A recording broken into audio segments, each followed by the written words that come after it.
السلام عليكم. وعليكم السلام ورحمة الله. نجارة. نجارة. لاتم. بينغور. يانتم. بوتي. الحمد لله. Ko pay koy do ko pay koy ma. Pay koy yan koy. Bi be njalo mar dom. Min la mari jego.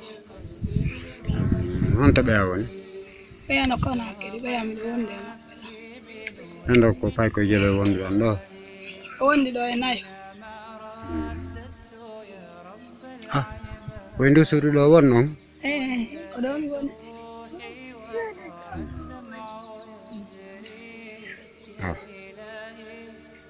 Ana modi mongi.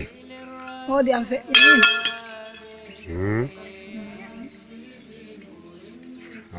Kabe be fe ini ko dubi jelo ni.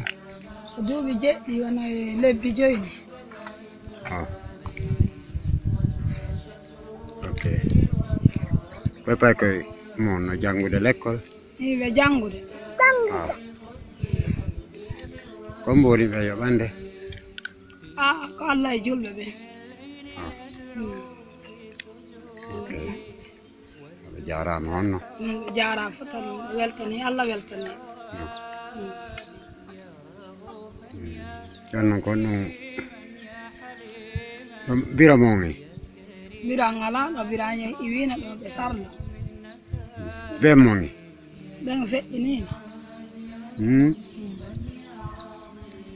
Suri mon do hana mo internet honno. Kono fere duda. Allah ko fere nen. Allah ma min. Do holani bono. Wala tike be do hara hebi moƴƴere aduna e lahara. Eri ka suuru ka goddo woni. Ma gido Allah to wallito to dum do. Bari. Di poreji do ko wadi don ko fendi andan. Yermine. Yalla sansange. Awa. Joni on jarama nani. Assalamu alaikum warahmatullahi.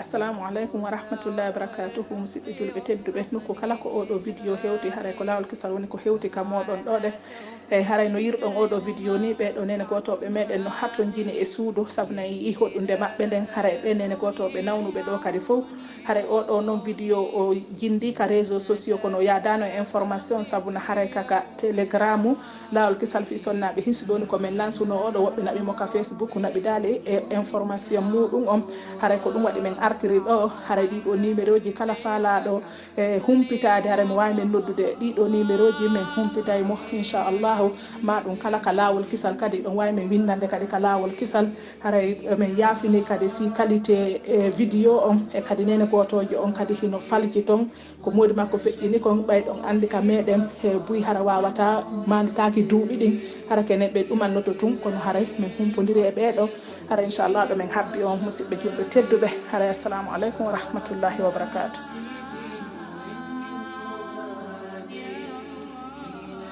Lawol kisal ko lawol peewal e ɓantal.